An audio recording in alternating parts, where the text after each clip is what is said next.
بسم اللہ الرحمن الرحیم۔ تو ہم اصول حدیث کا مطالعہ کر رہے تھے۔ لاسٹ ٹائم ہم نے ڈسکس کیا تھا اصول حدیث میں کچھ بیسک ٹرمز کو، کچھ بنیادی اصطلاحات کو، جس میں سنت اور حدیث کا فرق خاص طور پہ، اور سنت کی ڈیفینیشن کیا ہے، حدیث کی ڈیفینیشن کیا ہے، اور اس کے علاوہ ہم نے اصول حدیث کے حوالے سے یہ بات ڈسکس کی تھی کہ اس کی پرائمری سورسز کیا ہیں۔ جب یہ علم مدون ہونا شروع ہوا، کمپائل ہونا شروع ہوا، تو شروع میں کون سی جو کتابیں تھیں جسے ہم امہات الکتب کہتے ہیں وہ لکھی گئیں اس موضوع کے حوالے سے۔ تو ایک ابتدائی سا انٹروڈکٹری سا ہمارا ایک لیکچر تھا اصول حدیث کے حوالے سے۔ اس کے بعد ہم نے ڈسکس کیا تھا اثر کی تعریف۔ تو ایک اصطلاح تو سنت ہے، ٹھیک ہے،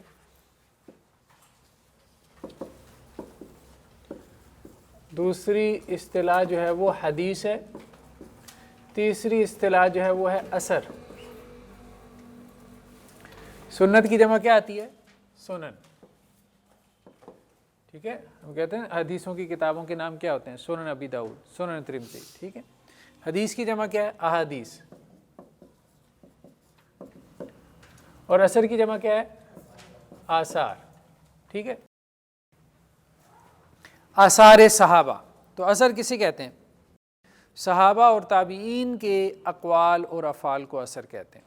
سنت کا تعلق رسول اللہ صلی اللہ علیہ وسلم کے ساتھ ہے، واضح ہوگی نا بات۔ آپ صلی اللہ علیہ وسلم کا قول، فعل اور تقریر سنت کہلاتی ہے، لیکن صحابہ یا تابعین کا قول یا فعل، اس کو کیا کہتے ہیں؟ اثر۔ آثار صحابہ یہ الفاظ استعمال ہوتے ہیں۔ آثار تابعین، ان کی حدیث نہیں ہوتی، صحابہ اور تابعین کی حدیث نہیں ہوتی، ان کے آثار ہوتے ہیں۔ چوتھی اصطلاح ہے حدیث قدسی۔ حدیث قدسی کس کو کہتے ہیں؟ رسول اللہ صلی اللہ علیہ وسلم نے جس بات کی نسبت اللہ تعالیٰ کی طرف کی ہو کہ اللہ تعالیٰ یہ فرماتا ہے، اس کو ہم حدیث قدسی کہتے ہیں۔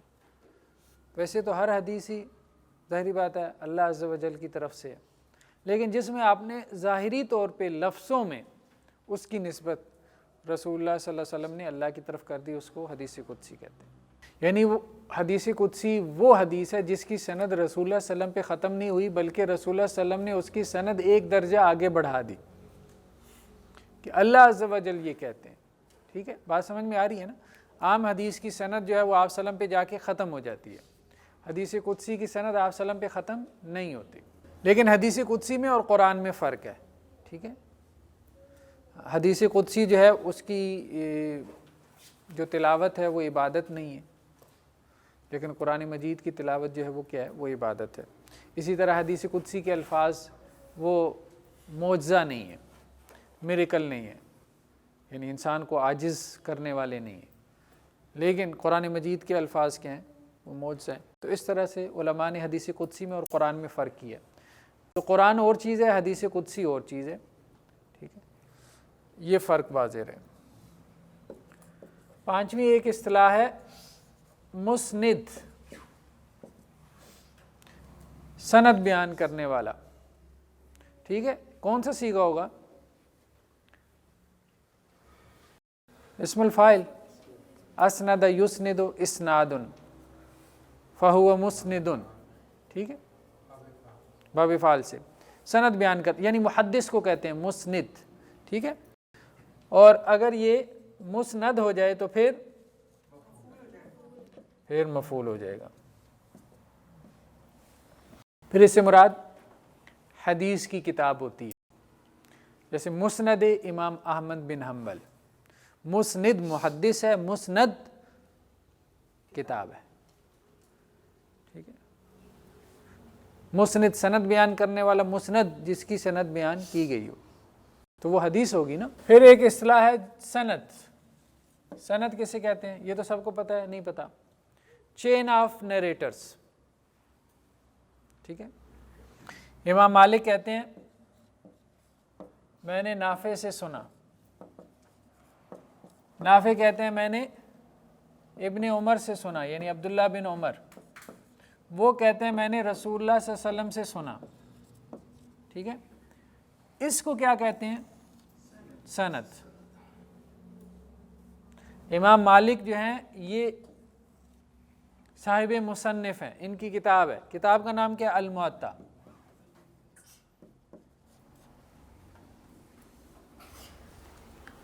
ٹھیک ہے، موطا جو ہے امام مالک کی کتاب ہے۔ امام مالک جب اس میں حدیث بیان کرتے ہیں تو وہ کہتے ہیں، امام مالک کہتے ہیں میں نے اپنے استاد نافع سے سنا، نافع نے اپنے استاد عبداللہ بن عمر سے سنا، عبداللہ بن عمر نے رسول اللہ صلی اللہ علیہ وسلم سے سنا۔ اس کو چین آف نیریٹر کہتے ہیں، اس کو سند کہتے ہیں۔ اس کے بعد جو ٹیکسٹ ہے، جو متن ہے، اس کو کیا کہتے ہیں؟ متن۔ حدیث کے بیسیکلی دو پارٹس ہیں، ایک سند اور دوسرا متن۔ ٹھیک ہے، دوسرا کیا ہے؟ متن، یعنی ٹیکسٹ حدیث کا۔ محدث، حدیث بیان کرنے والا، حدیث کے عالم کو کہتے ہیں۔ ٹھیک ہے، بڑے عالم کو، جو حدیث کی جی مسند تو کوئی بھی حدیث بیان کرنے والا جس نے ایک دو بھی بیان کر دی۔ محدث وہ جو حدیث کا بڑا عالم ہو، جس کی زندگی جو ہے وہ احادیث کی تحقیق اور تخریج اور ان کی نقل و روایت میں بیت گئی ہو۔ ٹھیک ہے، ایک اور اصطلاح استعمال ہوتی ہے حافظ، حافظ الحدیث۔ ایک تو قرآن کے لیے ہوتا ہے نا، ایک حدیث کے لیے ہوتا ہے، یعنی جسے اکثر و بیشتر حدیث کے ہیں زبانی یاد ہو، حافظ الحدیث۔ دوسرا ہے حدیث کی اقسام۔ حدیث کو مختلف طرح سے کیٹیگرائز کیا گیا۔ ایک اس کی کیٹیگرائزیشن ہے ہم تک پہنچنے کے اعتبار سے، یعنی حدیث ہم تک کیسے نقل ہوئی ہے، ہم تک رپورٹ کیسے ہوئی ہے۔ اس اعتبار سے اس کی دو بڑی قسمیں کی گئی ہیں،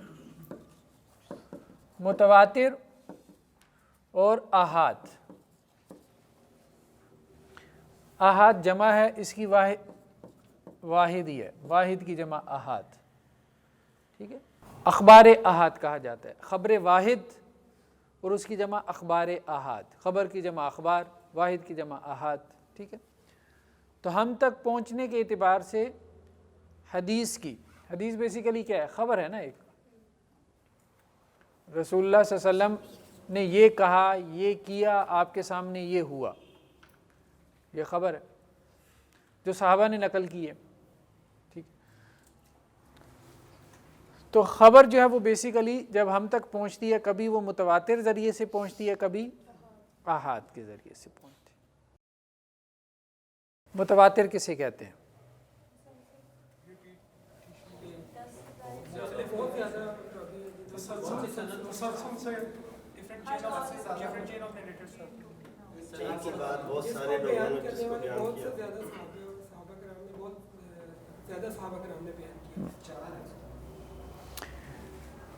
متواتر کا کانسیپٹ ایک بات تو یہ ہے کہ اصول حدیث میں نہیں تھا۔ متواتر کا کانسیپٹ اصول حدیث میں آیا اصول فقہ سے۔ محدثین کے ہاں متواتر کی کوئی اصطلاح استعمال نہیں ہوتی تھی۔ خطیب بغدادی رحمہ اللہ علیہ سے پہلے متواتر کی کوئی اصطلاح نہیں تھی،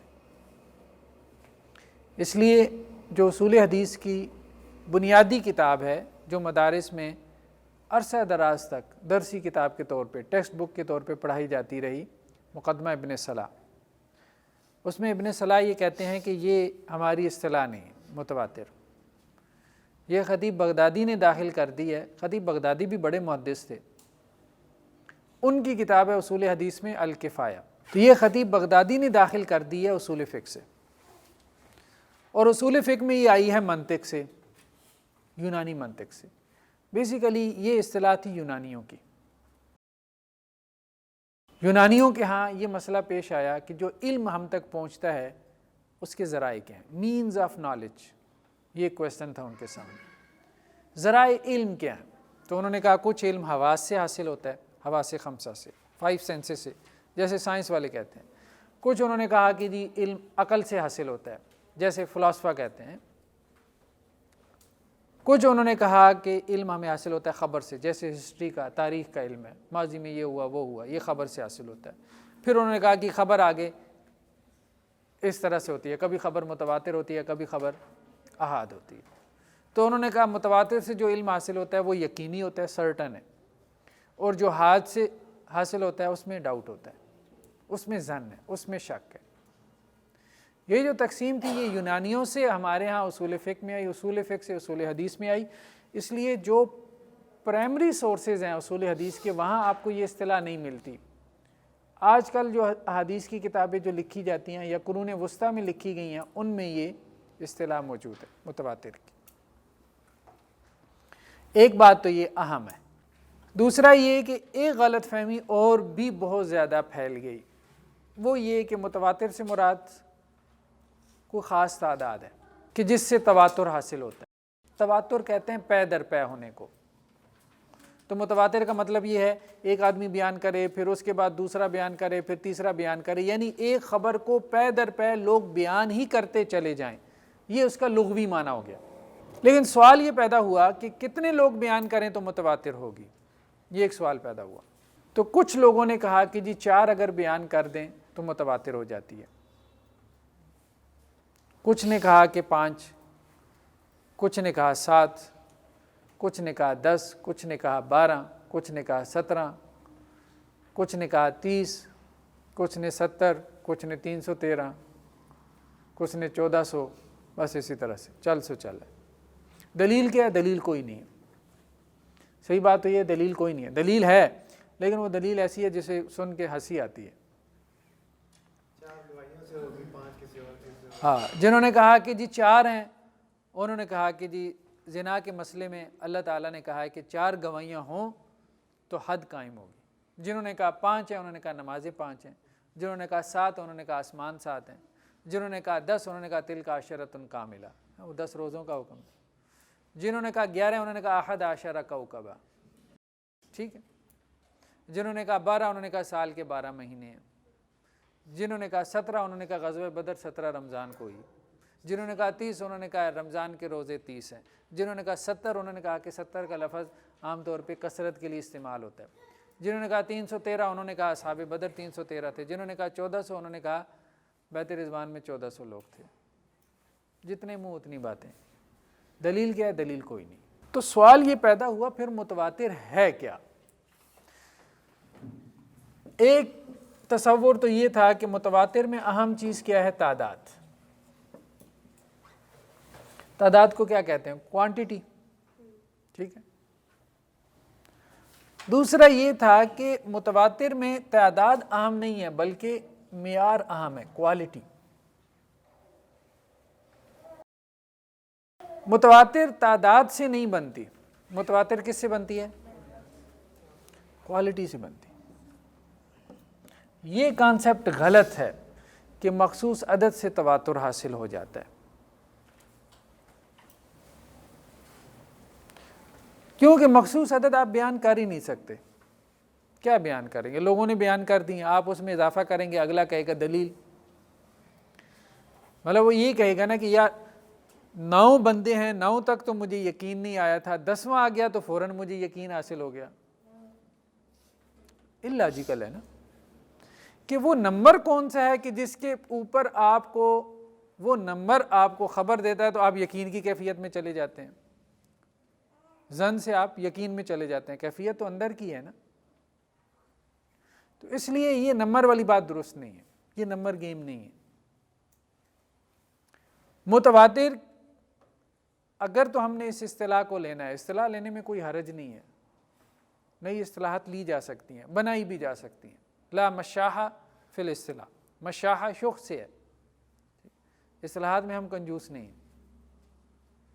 اب نئی اصطلاحات بنا کے لاؤ، کوئی حرج نہیں، لیکن ہم ان کے معنی پہ غور ضرور کریں گے، ان پہ سوال ضرور اٹھائیں گے، اور ہم کہیں گے ان اصطلاحات کے ایسے معنی بیان کرو جو سمجھ میں آتے ہیں۔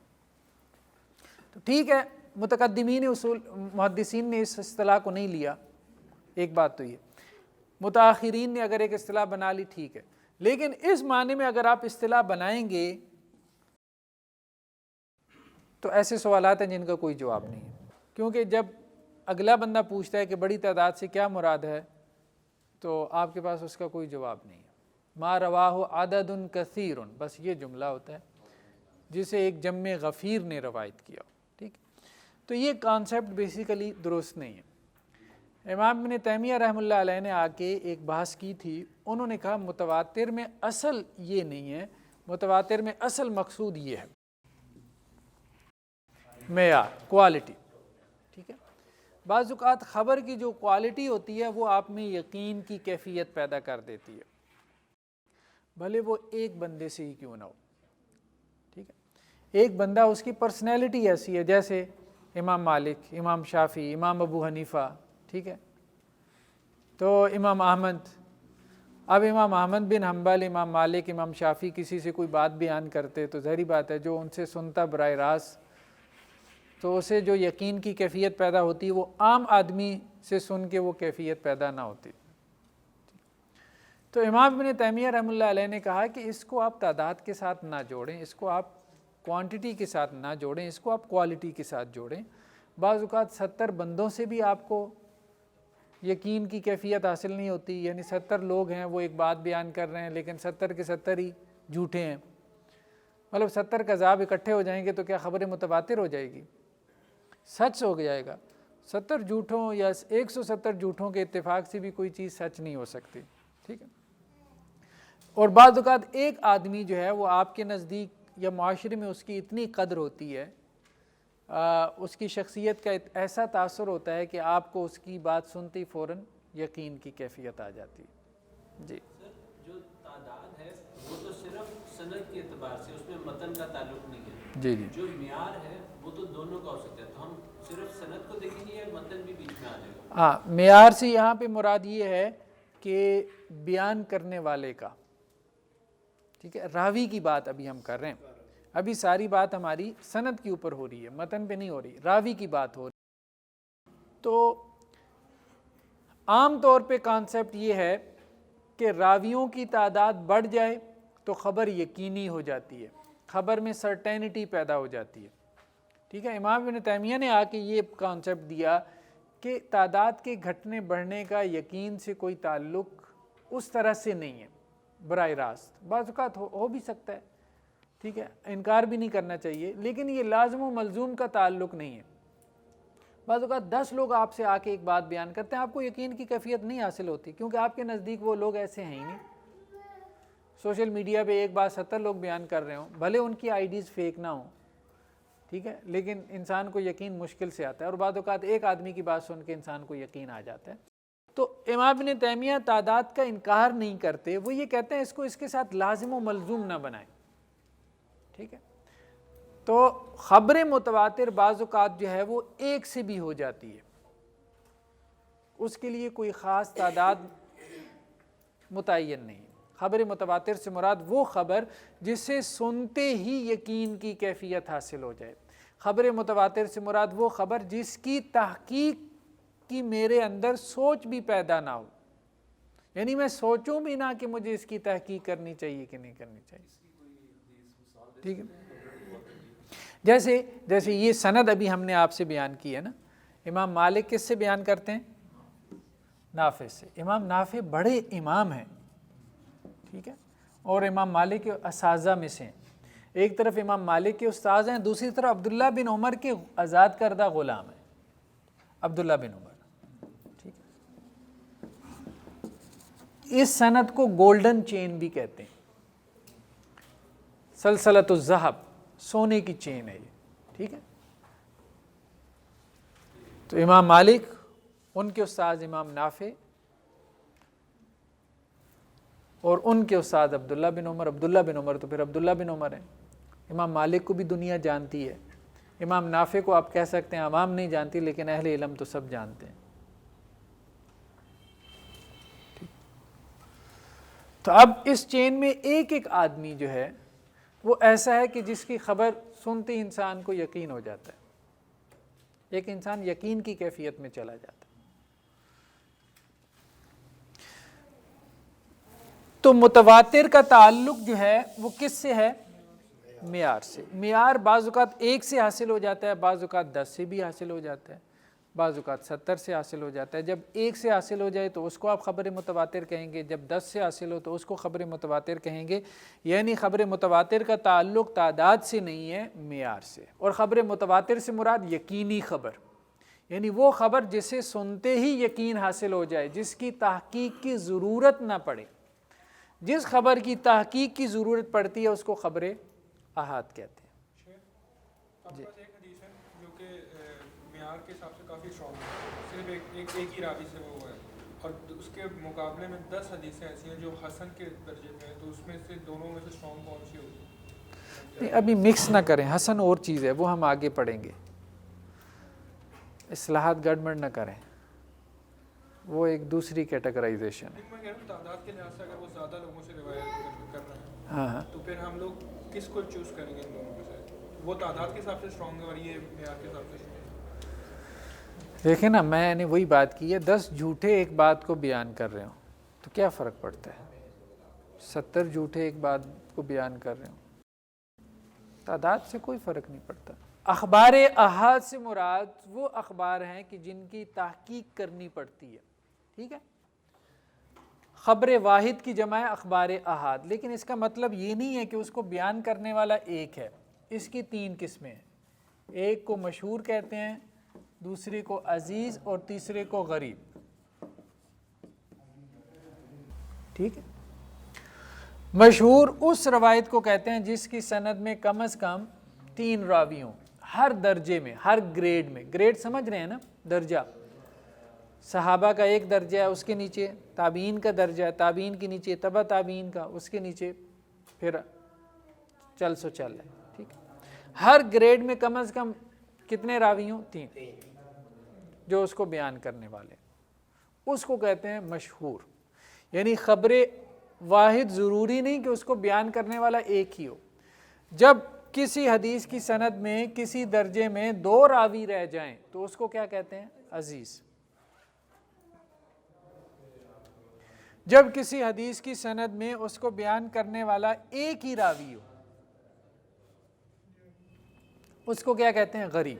ابھی ہم صرف اس اعتبار سے پڑھ رہے ہیں کہ ایک حدیث کو کتنے لوگوں نے نقل کیا ہے, یہ نہیں کہ ایک نقل کرے گا تو وہ ضعیف ہو جائے گی, 3 نقل کریں گے تو وہ صحیح ہو جائے گی. صحیح ضعیف کی تقسیم علیحدہ سے ہے.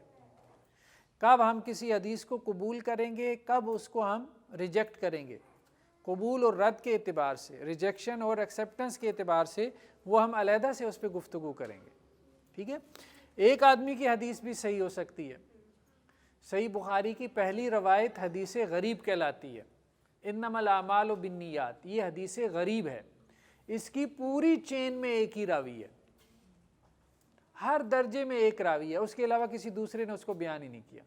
یہ حضرت عمر سے, حضرت عمر کے علاوہ کسی صحابی نے اس کو بیان نہیں کیا. ان سے جس تابعی نے بیان کیا اس تابعی کے علاوہ کسی تابعی نے حضرت عمر سے بیان نہیں کیا. اس تابعی سے جس تبع تابعی نے بیان کیا اس تبع تابعی کے علاوہ کسی نے اس تابعی سے بیان نہیں کیا. اسی طرح آپ چل سو چل ہے.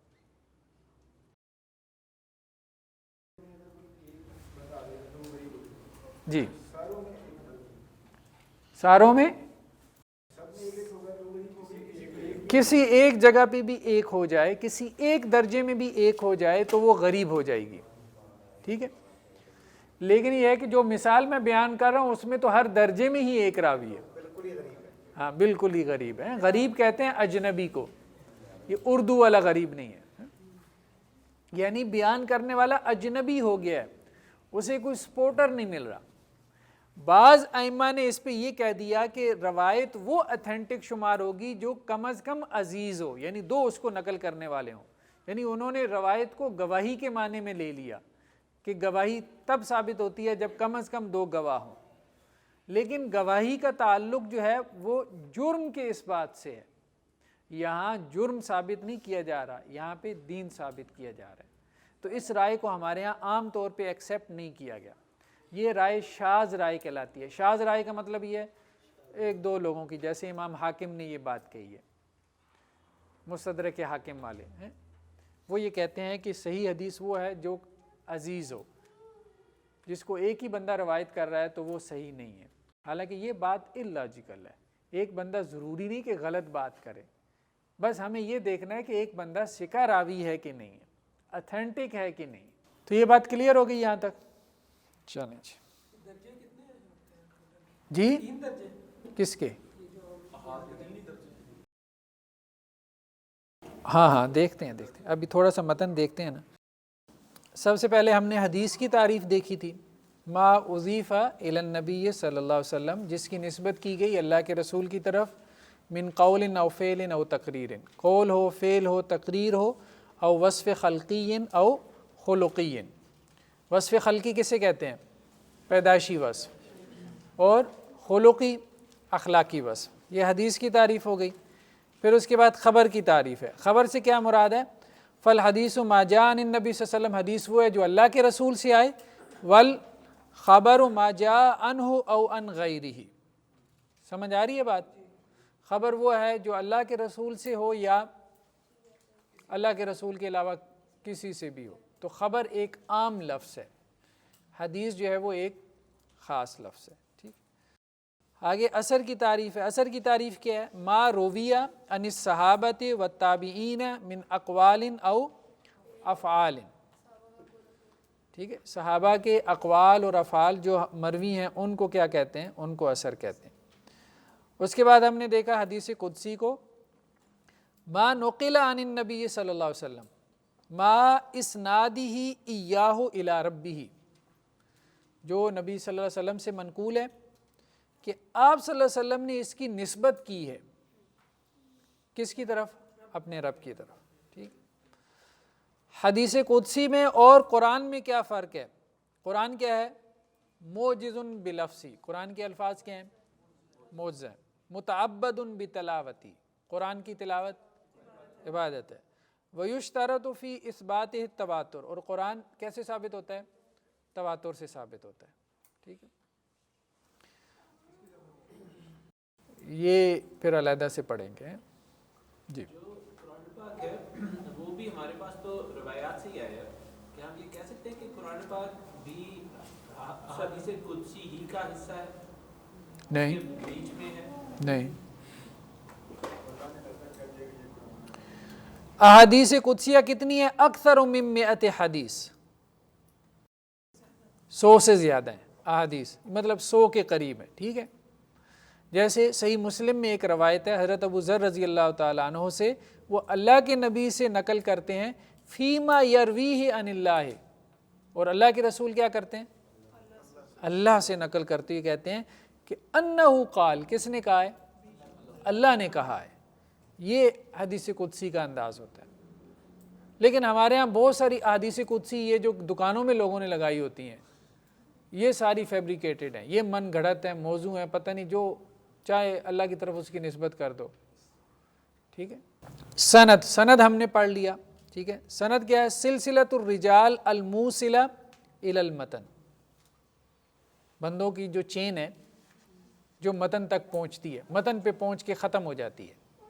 ٹھیک ہے، متن کسے کہتے ہیں؟ ما ینتہی الیہ السند من الکلام، جہاں سند ختم ہو جاتی ہے اور کلام شروع ہو جاتا ہے۔ ٹھیک، اس کے بعد ہم نے ڈیفینیشن دیکھی مسند کی، کل کتاب جمع فیہ مرویات صحابی، ہر وہ کتاب جس میں کسی صحابی کی روایات کو جمع کر دیا جائے۔ صحابی کی مسند احمد اب کیا ہے؟ صحابہ کے اعتبار سے مرتب کی گئی ہے۔ کچھ حدیث کی کتابیں جو موضوعاتی اعتبار سے ہیں، ٹھیک ہے، جیسے صحیح بخاری ہے، کتاب الایمان ہے، پھر کتاب الصلاۃ ہے، پھر اس کے بعد کتاب الصوم ہے، اس طرح سے چل ہے۔ لیکن مسند احمد کیا ہے؟ عبداللہ بن عمر بن العاص کی روایات، ٹھیک ہے، عبداللہ بن زبیر کی روایات، عبداللہ بن عباس کی روایات، عبداللہ بن مسعود کی روایات، اس طرح سے۔ مسند ہوا من یروی الحدیث بسندہ، ہر اس شخص کو کہتے ہیں جو اپنی سند سے کوئی حدیث نقل کرتا ہو۔ ٹھیک ہے، دوسرا محدث، محدث کون ہے؟ ہوا من یشتغل بعلم الحدیث روایتا و درایتا، جو علم حدیث میں مشغول ہو، روایت کے اعتبار سے بھی اور درایت کے اعتبار سے۔ درایت کہتے ہیں، یہ لمبا مسئلہ چھڑ جائے گا، یہ سوال اب آپ نے کرنا ہے اگلے لیکچر میں، ٹھیک، کیونکہ اس کا اس سے تعلق ہے۔ صحیح حدیث کی جب ہم شرائط پڑھیں گے، 5 شرائط، ان میں سے 2 کا تعلق درایت کے ساتھ ہے، 3 کا تعلق روایت سے۔ اگلا ہے حافظ حدیث۔ کچھ محدثین نے کہا کہ یہ محدث کے مترادف لفظ ہے، اور کچھ نے کہا کہ یہ محدث سے بھی بڑا درجہ ہے، ٹھیک ہے، کہ اس درجے میں وہ اکثر حدیثیں بلکہ ان کے راویوں کو بھی کیا ہے، جانتا ہے۔ حافظ حدیث اس کو کہتے ہیں جو کہ ہاں اس حدیث میں فلاں راوی ہے اور اس میں یہ مسائل ہیں، اس کو حافظ حدیث کہتے ہیں، ٹھیک۔ دوسرا ہم نے پڑھا ہے تقسیم الخبر الی متواتر و احاد، ٹھیک ہے۔ تو متواتر کی کیا تعریف کی گئی؟ ما رواہ عدد کثیر، جس کو عدد کثیر، بڑی تعداد جس کو نقل کرے، ٹھیک، یہ متواتر کی تعریف کی گئی۔ جیسے من کذب علی متعمدا فلیتبوأ مقعدہ من النار،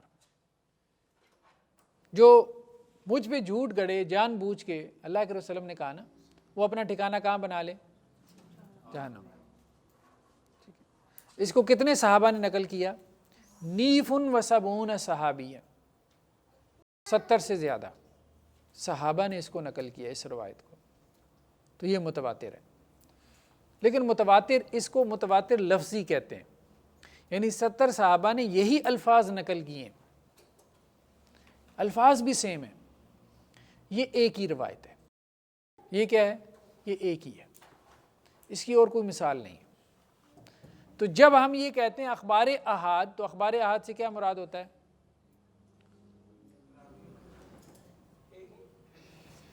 ایک کو چھوڑ کے باقی تمام حدیثیں۔ میری بات سمجھ رہے ہیں؟ یہ ہمارے ہاں بہت سارے لوگوں نے اس طرح سے غلط فہمیاں پھیلائی ہیں کہ متواتر سے تو علم یقین حاصل ہوتا ہے، اخبار احاد سے یقین حاصل نہیں ہوتا، اس سے ظن حاصل ہوتا ہے۔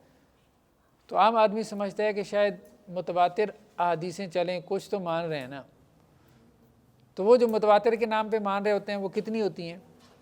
وہ ایک ہی ہے۔ تو اخبار احاد کہہ کے عام طور پہ وہ یہ نہیں کہتے حدیثوں کے اوپر ہمیں اعتراض ہے، وہ کیا کہتے ہیں؟ اخبار احاد پہ ہم اعتراض کرتے ہیں۔ تو اخبار احاد از اکول ٹو حدیث،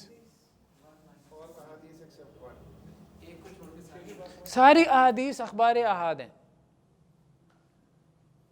اس لیے امین احسن اصلاحی صاحب نے، مولانا امین احسن اصلاحی رحمہ اللہ، انہوں نے کہا ہے متواتر صرف ایک اصطلاح ہے کہ جس کا کوئی مصداق ڈھونڈے سے نہیں ملتا، ٹھیک ہے جی، ہاں انہی کے استاذ۔ تو اس لیے جو لوگ اخبار احاد کہہ کے ان کے اوپر کرٹیسائز کرتے ہیں، بیسیکلی وہ کس کے اوپر؟ حدیث کے اوپر نقد کر رہے ہوتے ہیں، کیونکہ حدیثیں ساری ہیں ہی اخبار احاد۔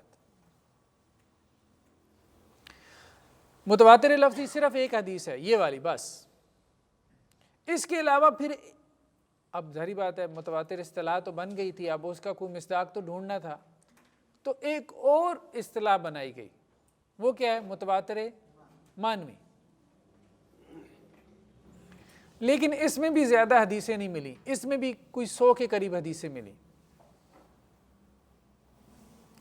متواتر مانوی کیا ہے؟ متواتر مانوی یہ ہے کہ جیسے دعا ہے، وہ کہتے ہیں ایک حدیث میں آتا ہے کہ رسول اللہ صلی اللہ علیہ وسلم نے، جیسے صلاۃ الکسوف ہے، صلاۃ الخسوف ہے، ٹھیک ہے، چاند گرہن کی، سورج گرہن کی نمازیں ہیں، آپ نے اس کے بعد کیا کی؟ دعا کی۔ کسی حدیث میں ہے کہ آپ نے نماز جنازہ کے بعد کیا کی، یا اس میں دعا مانگی۔ کسی حدیث میں ہے کہ آپ صلی اللہ علیہ وسلم نے سلام پھیرا اور دعا مانگی۔ اسی طرح سے مختلف مواقع کی احادیث ہیں کہ جس میں کسی نے آپ سے کہا کہ اللہ کے رسول دعا کر دیں، آپ نے دعا کر دی۔ تو انہوں نے کہا اب سارے واقعات تو مختلف ہیں، پس منظر مختلف ہے، ٹھیک ہے، پرسپیکٹیو ڈیفرنٹ ہے، سائل اور ہیں، لوگ اور ہیں، مخاطبین اور ہیں، مسائل اور ہیں، لیکن سب میں ایک چیز کیا مشترک ہے؟ تو انہوں نے کہا دعا جو ہے نا یہ تواتر سے ثابت ہے، یہ ہے متواتر معنوی۔ متواتر معنوی یہ روایات موجود ہیں، ٹھیک ہے، اور یہ کتنی ہیں؟ یہ 100 کے قریب ہیں۔ تو متواتر کے بارے میں کیا کہا جاتا ہے؟ ان الخبر المتواتر یفید العلم الضروری۔ خبر متواتر سے کون سا علم حاصل ہوتا ہے؟ علم ضروری۔ علم ضروری کسے کہتے ہیں؟ جس کا انکار ممکن نہ ہو، جس کا کوئی انکار نہیں کر سکتا۔ تو اس طرح سے احادیث کی تقسیم کی گئی اور کہا گیا کہ خبر متواتر سے تو علم ضروری حاصل ہوتا ہے، اور اخبار احاد سے کون سا علم حاصل ہوتا ہے؟ علم نظری۔ ہم نے کہا نا خبر کو 2 طرح سے تقسیم کیا گیا، کہا گیا ایک متواتر ہے اور ایک احاد ہے۔ اچھا، اس تقسیم کی ضرورت کیا پیش آئی تھی؟ اگر تو صرف اتنی ضرورت تھی کہ معلوم ہو جائے کہ اس کو نقل کرنے والے 2 ہیں، 4 ہیں، 8 ہیں، 10 ہیں، ہمیں کوئی اعتراض نہیں، کوئی آبجیکشن نہیں ہے، ہمیں کوئی اختلاف بھی نہیں، ٹھیک، آپ 2 کے بجائے 10 اصطلاحات بنا لیں۔ لیکن اس کے پیچھے جو آبجیکٹو تھا، وہ آبجیکٹو کیا تھا؟ وہ آبجیکٹو درست نہیں تھا۔ انہوں نے کہا جو تو خبر متواتر ہے اس سے علم جو حاصل ہوتا ہے وہ ہے ضروری۔ ضروری سے مراد یہ ہے یقینی علم، سرٹن نالج، یعنی یہ بات ایسی ہے جیسے ہم تک پہنچی ہے، جیسے رسول اللہ صلی اللہ علیہ وسلم سے نکلی ہے ویسی ہی ہم تک پہنچی ہے۔ اور جو تو اخبار احاد ہے اس سے جو علم حاصل ہوتا ہے وہ ہے نظری یا وہ ہے ظنی، یہ ہے یقینی۔ یہ ضروری ہے اور وہ نظری ہے، یہ یقینی ہے اور وہ ظنی ہے۔ ظنی کا مطلب یہ ہے کہ اس میں ڈاؤٹ، ظن غالب ہے کہ ایسا ہی ہوگا لیکن اس میں امکان ہے غلطی کا۔ تو جب آپ نے خبر متواتر نکال لی تو وہ تو ایک نکلی، تو سارا ظن کہاں آ گیا؟ حدیث میں۔ حدیث ساری یعنی ذخیرہ حدیث آپ نے سارا کیا کر دیا؟ ظنی بنا دی۔ یہ جو ان ہیں جنہوں نے کہا یہ وہ کون ہے؟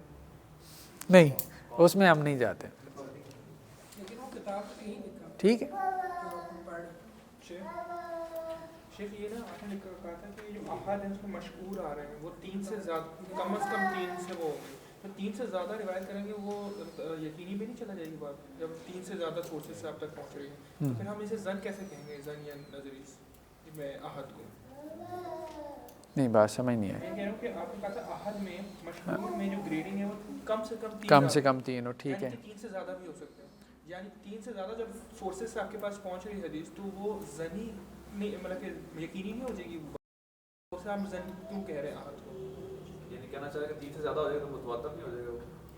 یہ وہی ہو گیا نا، یہ تو کچھ کہہ رہے تھے کہ متواتر کے لیے 4 چاہیے۔ ہاں، وہی نہیں، ہم نے تو ایسی کوئی بات نہیں کی۔ یہ بات کر رہے ہیں کہ ہر درجے میں 3 مشہور کے اندر تو 3 راوی ہونے چاہیے، ہاں، اگر 4 ہو جائیں گے یا 3 سے زیادہ پھر کون ہے؟ پھر وہ کیا احاد رہے گی یا متواتر میں چلے گی؟ دیکھیں اسی پہ تو پورا لیکچر دیا ہے، پورا لیکچر اسی کے اوپر تو دیا ہے، ٹھیک۔ تو کہنے کا مقصد یہ ہم نے یہی تو بات کی ہے کہ 4 ہو جائیں، 7 ہو جائیں، 10 ہو جائیں، 12 ہو جائیں، 20 ہو جائیں، 30 ہو جائیں، 70 ہو جائیں، دلیل کیا ہے کہ آپ اس کو متواتر کہیں؟ دلیل کیا ہے؟ کہنے والے تو کہتے ہیں، کچھ کہتے ہیں 4 پہ متواتر ہو جائیں، یا تو وہ سارے اتفاق کر لینا کہ 4 پہ متواتر ہو جاتی ہے، چلے ہم کہیں کہ جی ان کا اس پہ اتفاق ہو گیا کہ 4 پہ متواتر ہو جاتی ہے۔ اب بات سمجھ میں آتی ہے کہ یار کوئی وجہ ہوگی تو ساروں کا اتفاق ہوا 4 پہ، جو بندہ آتا ہے ایک نیا قول بیان کر دیتا ہے۔ تو اب اس کا نمبر چھوڑ کے اس کا نمبر مان لیں، اس کا چھوڑ کے اس کا مان لیں، کیوں مانیں؟ کس بنیاد پہ مانیں؟ دلیل کیا ہے پیچھے؟ تو ہم نے کہا تھا یہ ساری بحث ہی لایانی بحث ہے، یہی بات ہم نے کی تھی نا، یہ تعداد والی بحث ہی لایانی بحث ہے۔ 3 یا 4 ہو جائیں، 10 ہو جائیں، ٹھیک ہے، تعداد سے کوئی خبر احاد سے متواتر نہیں بنتی. یہ کہنا کہ ایک خاص تعداد کے بعد ایک خبر واحد متواتر بن جاتی ہے، اس کی کوئی دلیل موجود نہیں ہے، کوئی جسٹیفیکیشن نہیں ہے، نہ نقل میں نہ عقل میں. مطلب آپ کسی کو مطمئن کر سکتے ہو اس بات پہ کہ جی 3 پہ تو خبر واحد تھی، 4 پہ جا کے وہ متواتر ہو گئی.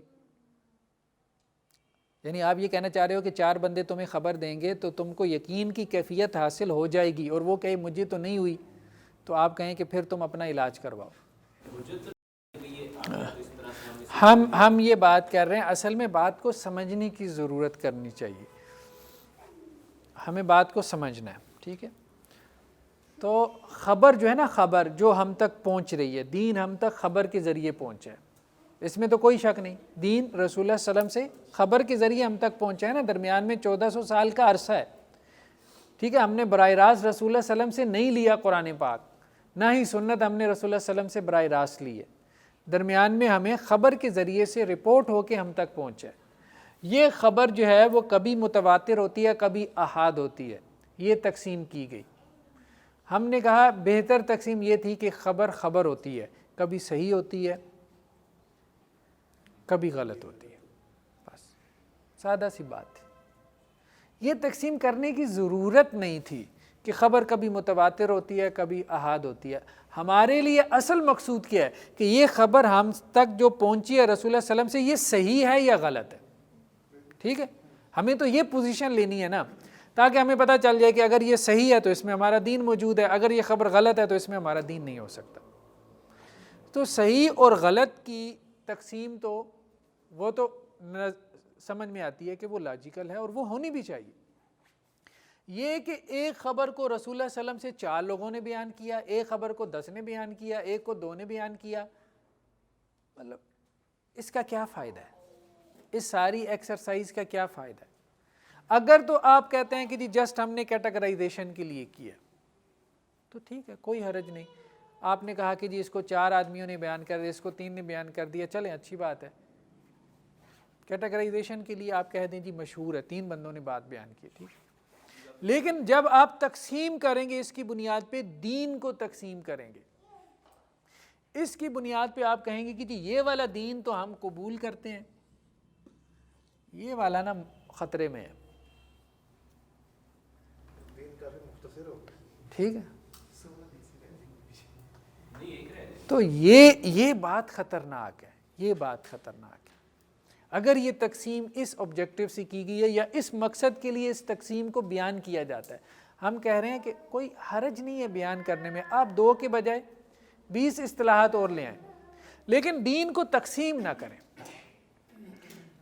اس بنیاد پہ تقسیم نہ کریں. اس بنیاد پہ تقسیم کریں گے تو آپ جو ہے نا وہ مطلب آپ کی تقسیم اللاجیکل ہے. ہم نے یہی تو بات کہی ہے نا کہ امام ابن صلاح نے کیا کہا تھا، کیا کہا تھا امام ابن صلاح نے؟ ہاں، اصول فقہ سے یہ خطیب بغدادی نے ہمارے ہاں داخل کی ہے. یہ اصطلاح متواتر کی نہ امام بخاری کے ہاں ہے، نہ امام مالک کے ہاں ہے، نہ امام احمد بن حنبل، نہ امام ابو حنیفہ، مطلب کسی بڑے محدث کے ہاں، کسی بڑے فقیہ کے ہاں متواتر کی اصطلاح آپ کو نہیں ملے گی. یہ آئی ہے 5ویں صدی میں، 500 سال بعد. ٹھیک ہے، یا 450 سال بعد کہہ دیں. تو یہ اصطلاح جو ہے وہ ہمارے ہاں نہ ائمہ کی ہے، نہ فقہا کی ہے، نہ محدثین کی ہے. لیکن جب آ گئی تو اب چل سو چل ہے. اب اس میں بھی ہے، جو کتاب آپ پڑھ رہے ہیں سب اصول حدیث کی کتابوں میں ہے. شیخ یہ صرف متواتر کے ساتھ ہے یا احد کیا نام ہے 500 سال بعد کانسیپٹ خبر ہوتی تھی پہلے؟ خبر جو ہے نا خبر ہوتی تھی. محدثین کیا کہتے تھے؟ یہ خبر صحیح ہے، یہ خبر ضعیف ہے، یہ خبر موضوع ہے. بس یہ تقسیم چلتی تھی. یہ تقسیم نہیں چلتی تھی کہ یہ خبر واحد ہے، یہ خبر متواتر ہے. یہ نہیں. میں نے آپ کو کہا نا ان کے ہاں اصل مقصد کیا تھا؟ صحیح اور ضعیف حدیث کی تمیز کر دینا، کیونکہ صحیح سے آپ نے دین لینا ہے، ضعیف اور موضوع سے آپ نے دین نہیں لینا. وہ اس چکر میں نہیں پڑے کہ اس کو کتنے بیان کر رہے ہیں.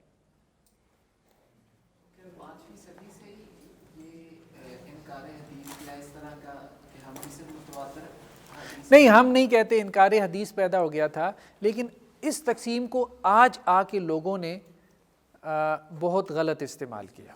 ہاں، یہ تقسیم بہت زیادہ مس یوز ہو رہی ہے. اس لیے میں کہہ رہا ہوں کہ ہمیں اس کو بیان کرنا چاہیے، لیکن کچھ احتیاطوں کے ساتھ. ٹھیک ہے نا؟ اچھا، اب میں آپ سے سوال کرتا ہوں. عشرہ مبشرہ، جن 10 لوگوں کو جنت کی بشارت دی گئی، سب جانتے ہیں نا؟ آپ صلی اللہ علیہ وسلم فرمایا ابو بکر فی الجنہ، عمر فی الجنہ، عثمان فی الجنہ، علی فی الجنہ. ٹھیک، یہ خبر واحد ہے. ایک لمبی فہرست ہے آپ کے عقائد کی جو اخبار احاد میں ہے، خبر متواتر میں نہیں ہے، جن پہ آپ ایمان رکھتے ہیں، انکار ہی نہیں کر سکتے. رسول اللہ صلی اللہ علیہ وسلم کی شفاعت کے بارے میں جو احادیث ہیں وہ خبر واحد ہیں، اخبار احاد ہیں.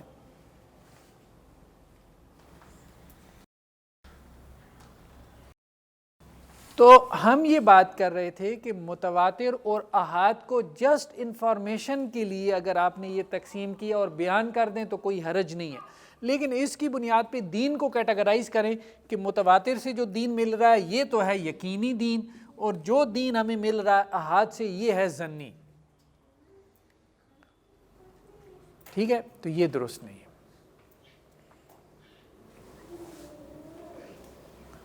ہاں، ہم کیا کہہ رہے ہیں کہ دونوں میں کیا فرق ہے؟ پھر اگر ہم سے کہا جائے، ہم سے پوچھا جائے تو ہم یہ کہیں گے کہ دونوں میں یہ فرق ہے، یا ہم اس تصور کو صحیح طرح سے کیسے بیان کریں گے؟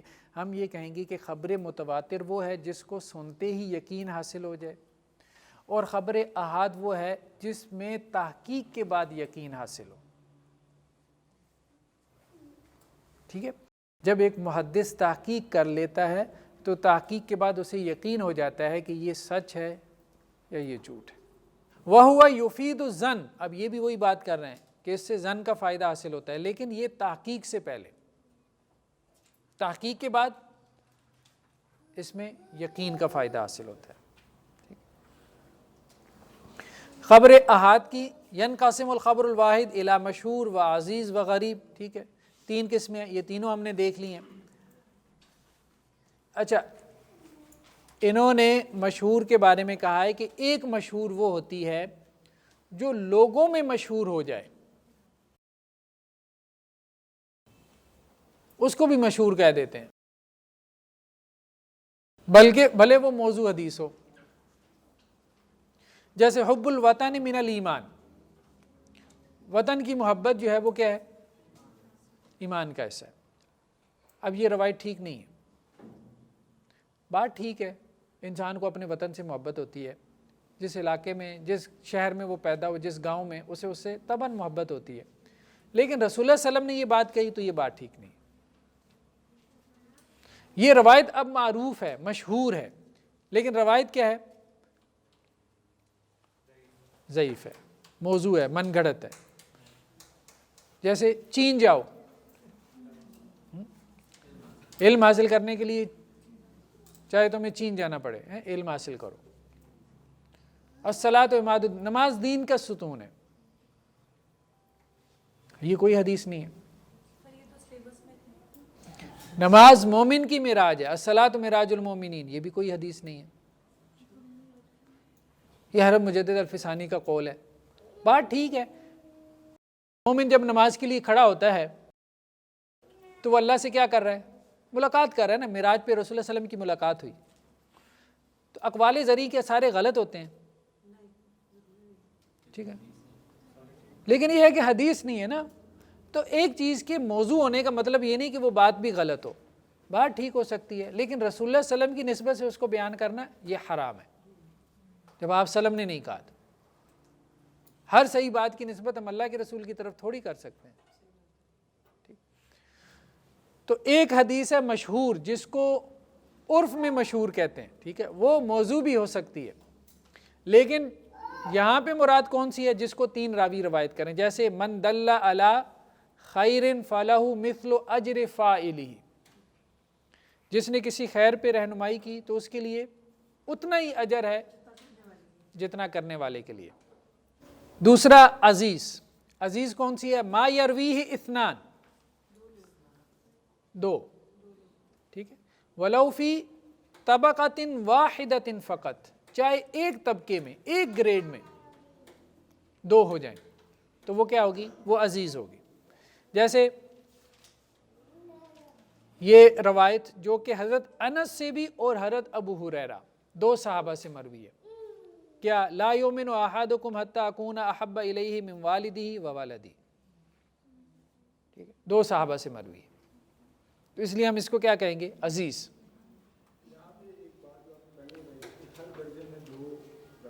نہیں، ہر درجے میں نہیں، کسی ایک درجے میں بھی دو ہو جائیں تو اس کو عزیز کہیں گے، ہر درجے میں دو ہوں تو وہ عزیز ہے ہی ہے۔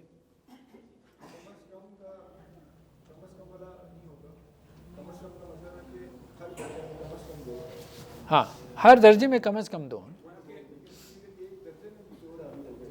ہاں، نہیں، ہاں، وہ جس طرح آپ اس کو کہہ رہے ہیں نا اس طرح نہیں ہے، اس طرح سے نہیں کہ ایک درجے میں بھی دو ہو گیا، کسی درجے میں ایک ہے، نہیں، یہ تو وہ پھر غریب ہوا نا۔ ہاں، وہ عزیز۔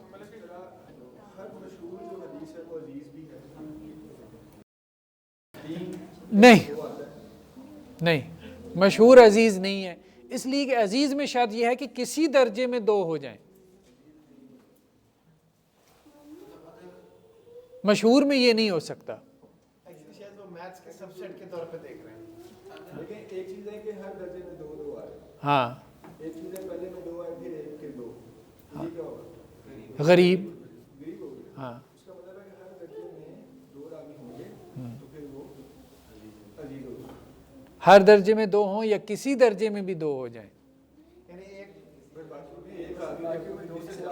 کسی میں دو پوری ہو گئی، باقیوں میں تین ہے اور کسی ایک میں دو ہے تو پھر وہ عزیز ہے، وہ زیادہ سے کم پھر اس کو یوں ڈیفائن کریں، کسی ایک میں دو ہو جائے تو وہ پھر اس میں تو یہ شک پڑتا ہے کہ شاید غریب والی بھی کون ملے گی اس میں، پہلے لیئر میں دو آ گئے، کسی ایک آ گیا، پھر کسی ایک میں بھی دو آ گئے تو وہ سیٹسفائی ہوگی کنڈیشن۔ وہ زیادہ سے دو کرتے ہیں، آپ کم سے دو۔ صحابہ کے درجے میں تین راوی، تابعین میں بھی تین ہوں، تبا تابعین میں ایک ہو جائے تو وہ پھر غریب ہو جائے گی۔ چاہے اسی طرح تین عزیز ہو میں عزیز ہو جائے گی اور تین ہو جائیں گے تو وہ مشہور ہے۔ مشہور کے لیے شرط ہے کہ ہر درجے میں تین راوی ہوں، اگر مشہور کے کسی ایک درجے میں بھی دو راوی ہو گئے تو وہ عزیز ہو گئی، کسی درجے میں بھی ایک راوی ہو گیا تو وہ غریب ہو گئی، یہ بات ہم کر رہے ہیں۔ تو ابن العربی نے اور امام حاکم نے یہ بات کہی ہے کہ حدیث کے صحیح ہونے کے لیے عزیز ہونا شرط ہے۔ ھذا ولا یشترط فی صحۃ الحدیث ان یکون عزیزا، حدیث کے صحیح ہونے کے لیے شرط نہیں ہے ان یکون عزیزا کہ وہ عزیز ہو، عند الجمہور، میجورٹی کے نزدیک، خلافا لمن زعم ذلک، اس کے خلاف جس کا یہ گمان ہے، اور وہ کون ہے؟ ابو علی الجبائی، ابن العربی اور حاکم۔ ٹھیک، تیسرا ہم نے کہا غریب، ما رواہ راوٍ واحد، کسی طبقے میں ایک راوی ہو جائے، جیسے انما الاعمال بالنیات۔ غریب کو فرد بھی کہتے ہیں، فرد، ٹھیک ہے۔ اس روایت کو بیان کیا فقط تفرد بہ یحییٰ بن سعید الانصاری، یحییٰ بن سعید الانصاری اس کو بیان کرتے ہیں، کس سے؟ ان محمد ابن ابراہیم التیمی سے۔ محمد بن ابراہیم التیمی بیان کرتے ہیں ان علقمہ بن وقاص اللیثی سے، وہ کس سے بیان کرتے ہیں؟ عمر بن خطاب سے۔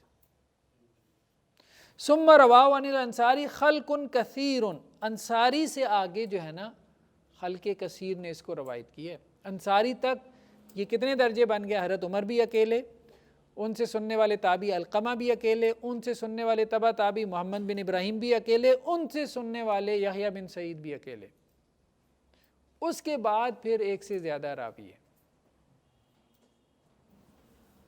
یہ حدیث غریب ہے.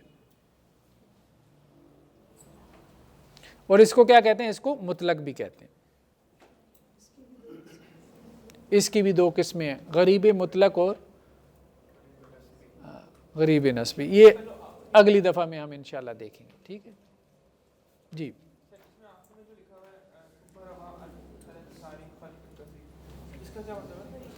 یعنی یحییٰ بن سعید الانصاری سے آگے بہت سارے لوگوں نے نقل کیا. یحییٰ بن سعید پہلے والے راوی ہیں نا، بہت سارے انہوں نے نقل کیا. اب تو کتاب کا ہی حوالہ دیا جائے گا نا. کتاب کے مدون ہونے تک سند چلی ہے، پھر اس کے بعد اسناد چلتی رہتی ہیں اب بھی، لیکن ایک مطلب برکت کے طور پہ. جیسے ہم نے مدرسہ میں جب مشکات شریف پڑھی تھی تو ہمارے جو استاد سے مولانا رحمۃ اللہ صاحب، تو انہوں نے پھر ہمیں نا وہ مشکات پڑھانے کے بعد جیسے پوری سند بیان کی کہ میں نے فلاں استاد سے پڑھی، انہوں نے فلاں سے پڑھی، انہوں نے فلاں سے پڑھی. ٹھیک ہے، وہ پھر جو صاحب کتاب ہوتے ہیں نا اس تک سند پہنچاتے ہیں، پھر صاحب کتاب سے آگے پوری سند ہر حدیث کے آگے موجود ہے. اسی طرح صحیح بخاری بھی جب اس طرح سے پڑھائی جاتی ہے تو اس کی پوری سند جو ہے وہ آگے، یعنی امام بخاری سے تقریباً 90,000 لوگوں نے صحیح بخاری پڑھی. پھر ان 90,000 سے آگے کتنے لوگوں نے پڑھی، پھر وہ چل سو چل ہے. وہ برکت کے لیے ان اسناد کو مطلب زندہ رکھا گیا ہے، بیان بھی کیا جاتا ہے. تو کسی دن آپ کے سامنے آپ سے وہ سند شیئر بھی کروں گا. ٹھیک ہے، لیکن وہ صرف برکت کے لیے ہے، وہ ضروری نہیں ہے کہ اب ہر حدیث سے پہلے وہ پوری سند بیان کریں. ہر حدیث سے مراد یہ ہے کہ ہر کتاب کی سند ہوتی ہے نا، کتاب کی سند ہوتی ہے. صاحب کتاب سے آگے جو ہے نا وہ کتاب کی سند ہوتی ہے، کیونکہ صاحب کتاب نے اپنی کتاب پڑھائی ہے. امام بخاری نے اپنی کتاب کیا کی ہے؟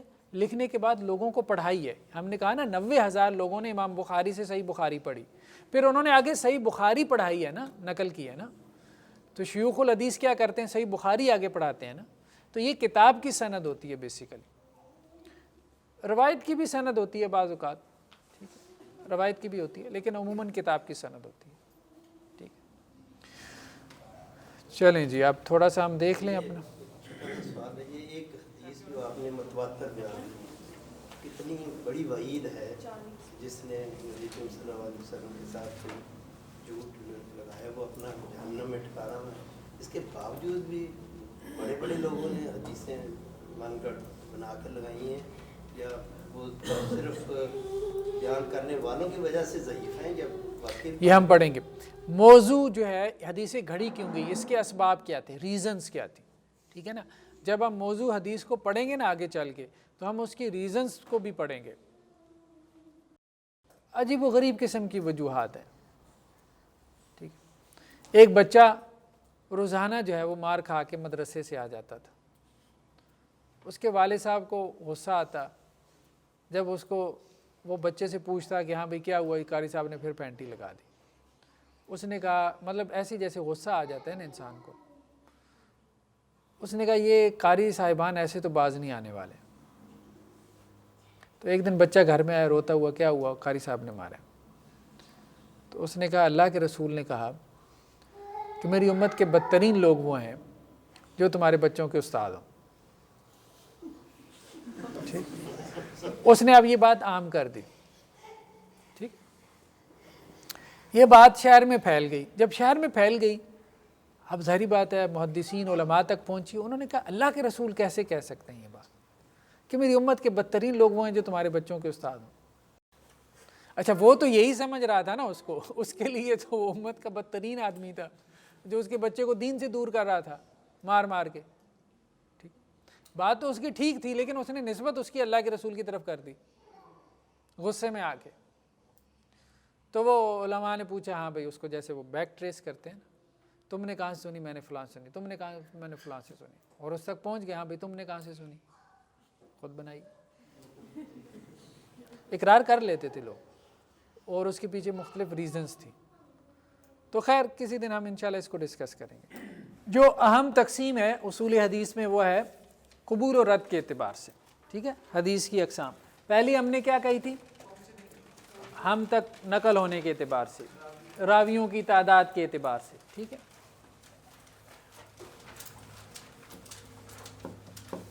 قبول و رد کے اعتبار سے.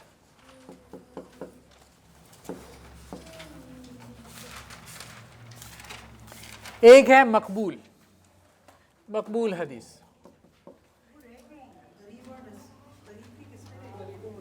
ہاں وہ ہم دیکھیں گے انشاءاللہ. مقبول ایکسیپٹڈ, مردود حدیث ریجیکٹڈ, مردود. اس کی کافی ساری قسمیں ہیں, یہ ہم تفصیل میں جا کے دیکھیں گے. آج ہم نے دیکھنا ہے مقبول کو, وہ حدیث جو ایکسیپٹڈ ہے. یہ دو طرح کی ہے, ایک صحیح اور ایک حسن. کبھی آپ نے دیکھا ہو کہ دارالسلام وغیرہ کی کتابیں جو پبلش ہوتی ہیں, سنن ابی داؤد, سنن ترمذی, تو نیچے لکھا ہوتا ہے یہ حدیث کیا ہے؟ صحیح ہے, یہ حسن ہے. ٹھیک, صحیح کی آگے دو قسمیں ہیں, صحیح لذاتی ہی اور صحیح لغیری.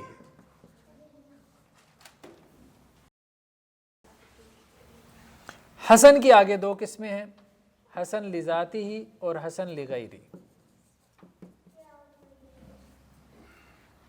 ابھی ہم دیکھتے ہیں یہ کیا چیز ہے. سب سے پہلے صحیح کو سمجھیں. اصول حدیث کا سب سے جسے کہتے ہیں کہ سینٹرل جو اس کا تھیم ہے, مرکزی نقطہ, وہ یہ صحیح کی بات ہے. اس کو آپ نے اچھی طرح سے سمجھ لیا, باقی ساری اصول حدیث اس کے گرد گھومتی ہے. یہ والی بات, کوئی حدیث صحیح کا مطلب ساؤنڈ حدیث, اتھینٹک, یعنی جس سے ہم دین لیں گے. ٹھیک ہے, صحیح حدیث اس کی 5 شرائط ہیں. کتنی ہیں؟ 5. سب سے پہلی کیا ہے کہ اس کے جو راوی ہیں, تمام کے تمام راوی وہ عادل ہوں. عدالت.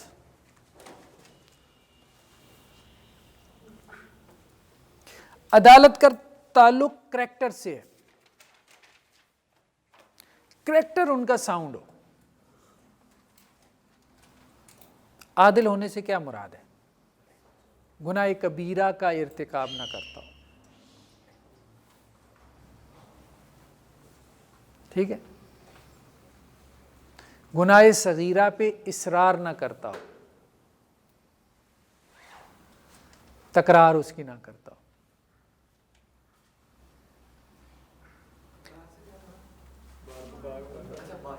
بار بار.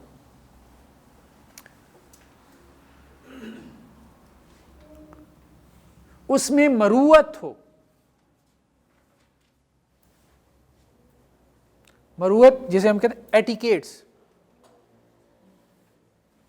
کچھ اسلامی ایٹیکیٹس سے, مثال کے طور پہ ہاں جس کو ہم مروت بھی کہہ دیتے ہیں, مروت ایٹیکیٹس ہوں. جیسے محدثین اس سے حدیث نہیں لیتے تھے جو بازار میں کھانا کھاتا ہو, کیونکہ ایک زمانے میں یہ آداب کے خلاف تھا, ایٹیکیٹس کے خلاف تھا, شرافت کے خلاف تھا. یعنی شریف آدمی بازار میں کھانا نہیں کھاتا.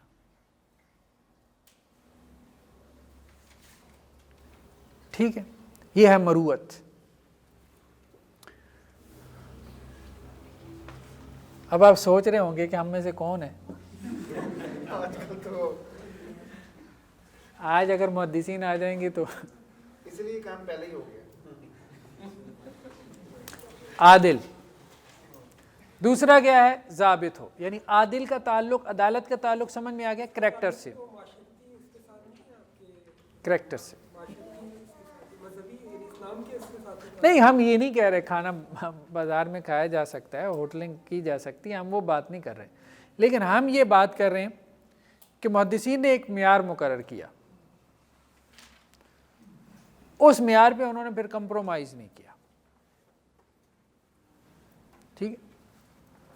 امام بخاری جو ہیں وہ ایک بندے سے حدیث لینے کے لیے گئے, بڑا سفر کر کے. 16 سال میں بخاری جو ہے وہ مدون ہوئی ہے. بڑے شہروں کے سفر کرتے تھے محدثین, ایسے نہیں کہ جیسے مطلب حدیثیں لینے کے لیے کبھی اس شہر میں, کبھی اس شہر میں, کبھی اس شہر کے محدثین سے, اساتذہ سے. ایک بندے کے بارے میں پتہ چل جاتا تھا کہ جی فلاں گاؤں میں ہے اور اس کے پاس کوئی حدیث ہے, تو وہ لمبا چوڑا سفر کر کے جاتے تھے.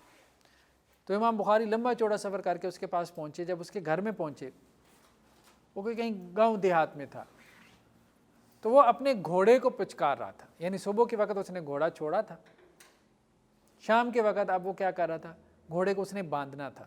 تو باندھنے کے لیے اس نے کیا کیا, اپنا دامن پھیلایا ہوا تھا اور گھوڑے کو یوں جیسے وہ شبہ ڈال رہا تھا کہ اس میں چارہ ہے,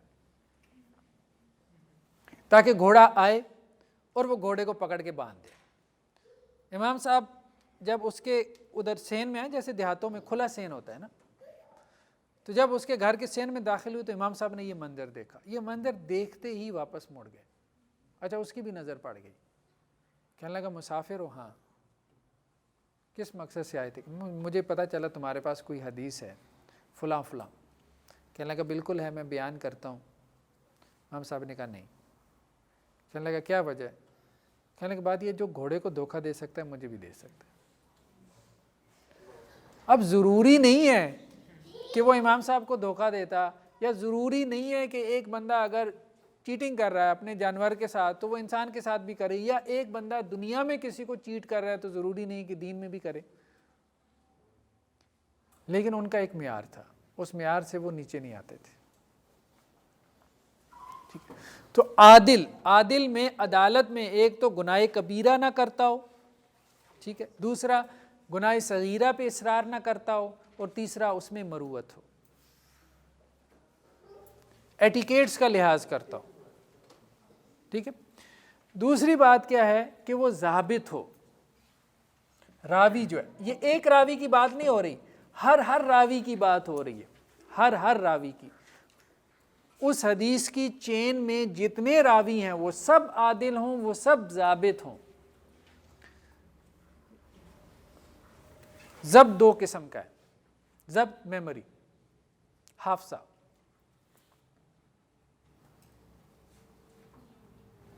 ایک ضبط کتاب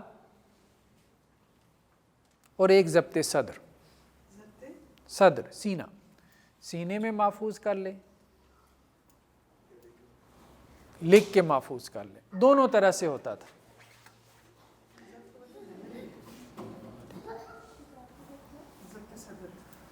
کچھ لوگ جو ہے وہ ان کا حافظہ اچھا ہوتا تھا, وہ زبانی یاد کر لیتے تھے, محدث سے سن کے, استاد سے سن کے, شیخ سے سن کے.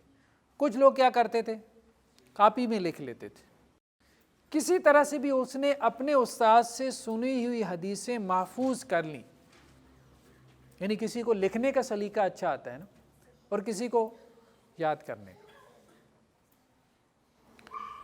تو وہ ضابط ہو. ٹھیک ہے. ضابط کی آگے لمبی چوڑی ڈیفینیشن ہے, وہ ہم پڑھیں گے. ٹھیک ہے. اس کا حافظہ خراب نہ ہو, وہ فوش غلطی نہ کرتا ہو, فاش غلطی جسے کہتے ہیں, بلنڈرز نہ مارتا ہو, سوئی حفظ نہ ہو, یعنی حافظہ اس کا بگڑا ہوا نہ ہو, کثرت غفلت نہ ہو, وہم کا شکار نہ ہو.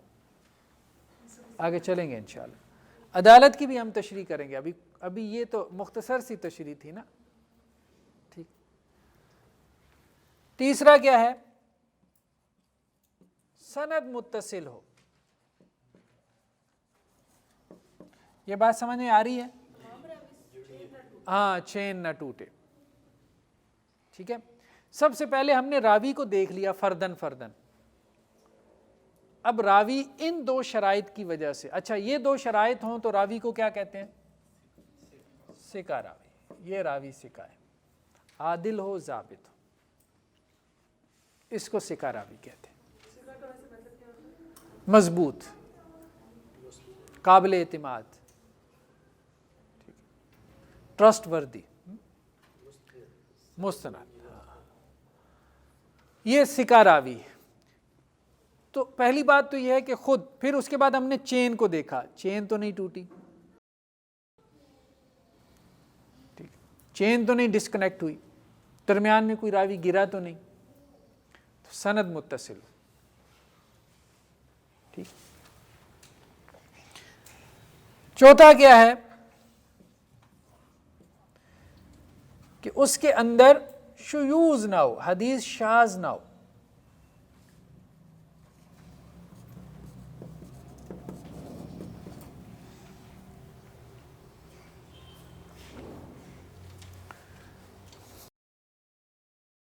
شاذ کہتے ہیں اس حدیث کو کہ جس میں ثقہ راوی اوثق کی مخالفت کرے۔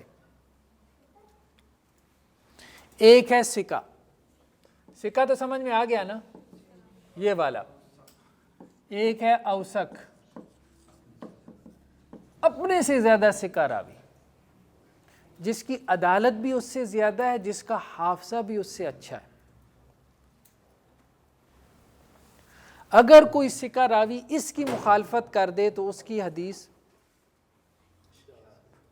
بھی شاذ، ساری سند متصل ہے، سارے راوی ثقہ ہیں، لیکن جو حدیث وہ بیان کر رہا ہے، جو متن، جو ٹیکسٹ وہ نریٹ کر رہا ہے، وہ ٹیکسٹ اس راوی کے ٹیکسٹ سے کیا ہے، کنٹراڈکٹ کر رہا ہے، پورے کا پورا نہیں، تھوڑا سا بھی، تو اس کی روایت کو ہم کیا کہتے ہیں، شاذ ہے۔ نہیں، یہ والی روایت، یہ والی روایت کوئی بھی نہیں، یہ والی، ہاں ابھی بتاتا ہوں، بالکل بتاتا ہوں۔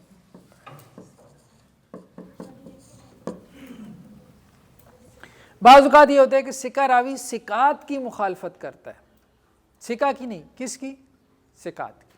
مثال کے طور پہ آپ لوگ کلاس سے باہر نکلتے ہیں، ٹھیک ہے، 10 اسٹوڈنٹ کہتے ہیں کہ حافظ صاحب نے یہ بات کہی ہے، ایک کہتا ہے کہ نہیں یہ کہی ہے، کس کی بات مانیں گے،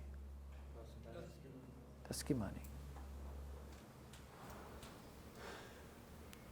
ٹھیک۔ امام مالک کے بہت سارے شاگرد ہیں، لیکن کچھ ان کے کیا ہیں، خاص شاگرد۔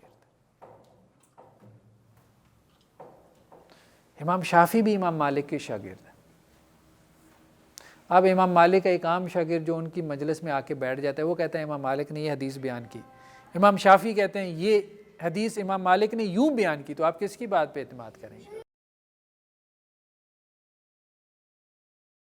ثقہ راوی اوثق کی مخالفت کر رہی ہے، ثقہ راوی ثقات کی مخالفت کرے تو کس کی بات قبول ہوگی، اوثق کی یا ثقات کی؟ اور اس کی روایت کو ہم شاذ کہہ دیں گے، شیوذ بھی کہتے ہیں، اس کو کیا کہتے ہیں، شیوذ۔ شاذ کہتے ہیں اس بکری کو بھی جو گلے سے علیحدہ ہو جائے۔ اب بکریوں کا ریوڑ ایک طرف جا رہا ہے نا، وہ علیحدہ ہو گئی، اب 10 کہہ رہے ہیں، ایک استاد کے شاگرد 10 شاگرد کہہ رہے ہیں کہ استاد نے یہ الفاظ بیان کیے، وہ کہہ رہا ہے کہ نہیں یہ کہی، علیحدہ ہو گیا نا وہ، تو اس کے الفاظ قابل قبول نہیں، ایکسیپٹڈ نہیں۔ جی تعداد ضروری نہیں، ایک سے زیادہ ہو، اگر دوسری طرف 2 بھی ہو جائیں تو 2 کی بات میں وزن زیادہ ہے تو وہ بھی ثقہ نا، ثقہ ہونے میں تو برابر ہے، کیا کریں گے آپ؟ دونوں کی بات اگر کنٹراڈکٹ کر رہی ہے تو کیا کریں گے آپ یہی کہیں گے 2 نے زیادہ محفوظ رکھا بات کو ایک کی نسبت۔ جس کی بات کنٹراڈکٹ ہو رہی تو وہ تو پھر جو باقی اس کی روایات، وہ اس کی روایات قابل قبول ہیں، کیونکہ بیسیکلی ہے تو وہ ثقہ راوی۔ کنٹراڈکشن تو اس کی ایک روایت میں آ رہی ہے نا، حافظے سے بھی ریلیٹ کر سکتی ہے، وہ اس کی عادل کی ڈیفینیشن سے بھی ریلیٹ کر سکتی ہے۔ ہم اس کو مستقل موضوع بنائیں گے، مخالفت ثقات مستقل موضوع ہے جس کو ہم آگے چل کے ڈسکس کریں گے۔ ہاں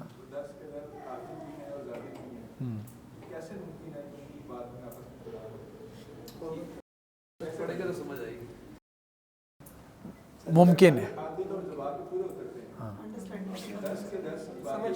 ہم یہی کہ ہاں نہیں ہم یہی کہ معصوم نہیں ہے نا وہ، ایک چیز کو بیان کرنے کے ڈفرینٹ طریقے ہیں،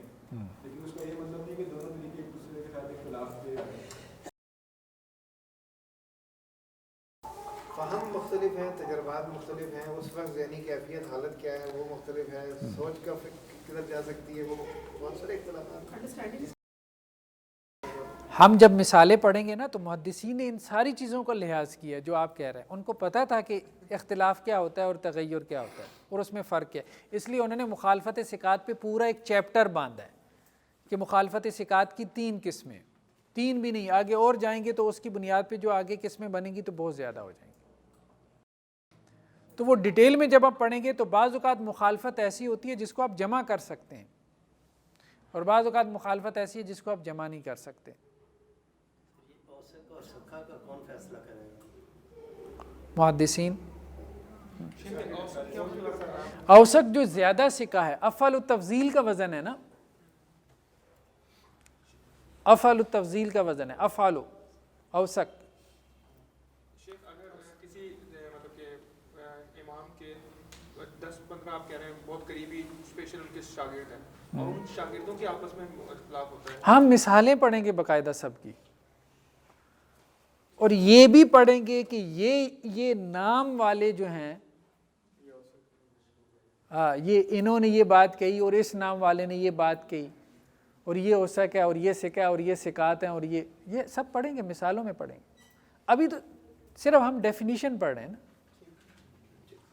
ڈیفینیشن میں کوئی مسئلہ ہے تو وہ بتائیں. جب مثال پڑھیں گے تو وہ باقاعدہ حدیث کی کتابوں سے پڑھیں گے. جیسے ہم نے دیکھی وہ متواتر کی مثال پڑھ لی، ہم نے مشہور کی مثال پڑھ لی، عزیز کی مثال پڑھ لی، اسی طرح سے ہم سب کی مثالیں پڑھیں گے.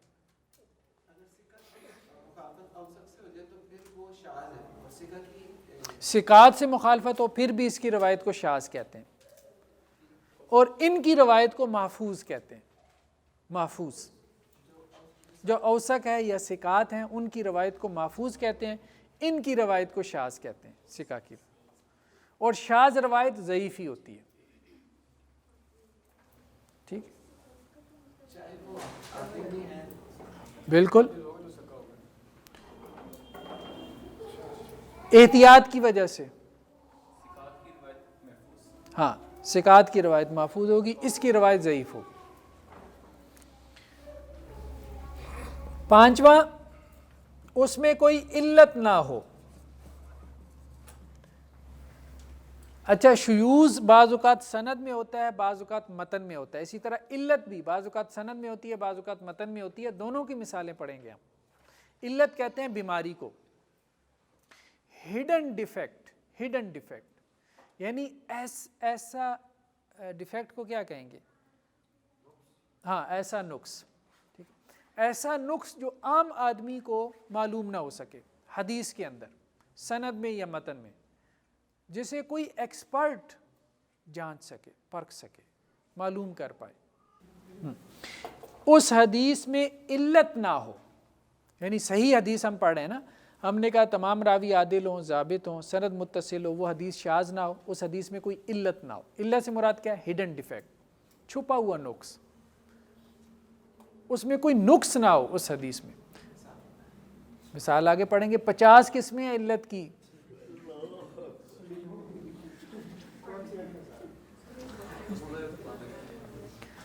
ٹھیک ہے. مثال کے طور پہ وہم، بعض اوقات راوی کو وہم ہو جاتا ہے. ٹھیک جی. علت کی ایک قسم وہم ہے، علت کی بہت ساری قسمیں ہیں. آگے ہم تفصیل سے پڑھیں گے، مثالیں بھی دیکھیں گے.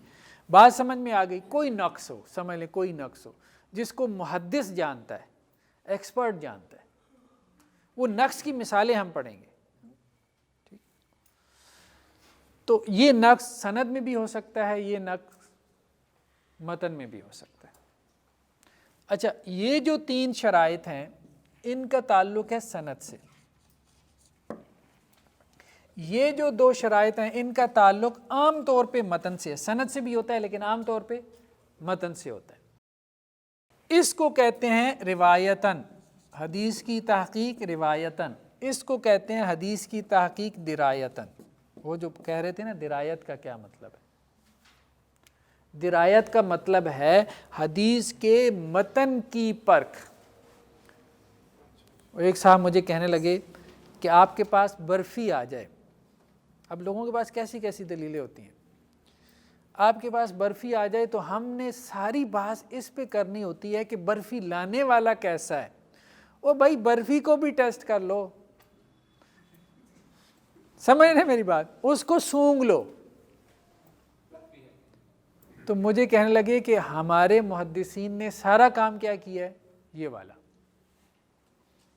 کہ جو حدیث لے کے آ رہا ہے نا, جو برفی لے کے آ رہا ہے, بس اسی کے پیچھے لگے رہیں کہ وہ کون ہے, وہ ثقہ ہے, وہ عادل ہے, وہ ضابط ہے کہ نہیں. وہ بھائی متن کو بھی پرکھ لو. یہ غلط نظریہ ہے کہ محدثین نے متن کو نہیں پرکھا, برفی کو نہیں سونگا. یہ غلط نظریہ ہے. صحیح حدیث کی جو 5 شرائط ہیں ان میں سے 2 کا تعلق برفی سے ہے, 3 کا تعلق برفی کے لانے والے سے ہے. ٹھیک ہے, تو وہ حدیث کو سونگ کے بتا دیتے تھے کہ یہ صحیح ہے یا غلط ہے یا یہ موضوع ہے. کبھی محدثین کی باتیں تو اٹھا کے دیکھیں. تو حدیث کو انہوں نے روایتاً بھی پرکھا ہے, درایتاً بھی پرکھا ہے, یعنی اس کی سند کو بھی پرکھا ہے, اس کے متن کو بھی پرکھا ہے, متن پہ بھی غور کیا ہے. یعنی انہوں نے یہ نہیں کہا کہ سند ٹھیک ہو گئی تو آگے متن ٹھیک ہی ہوگا, نہیں, انہوں نے کہا سند ٹھیک ہو گئی, اب پھر دیکھو اس متن کو, دیکھو اس پہ غور کرو, اس کے اندر کوئی شیوذ تو نہیں ہے, اس کے اندر کوئی علت تو نہیں ہے. اب متن بھی صحیح ہو گیا تو پھر انہوں نے اس کے اوپر صحیح حدیث کا عنوان. اچھا, ایک ہوتی ہے صحیح حدیث اور ایک ہے صحیح الاسناد. کبھی آپ نے دیکھا ہو لکھا ہوتا ہے صحیح حدیث اور صحیح الاسناد.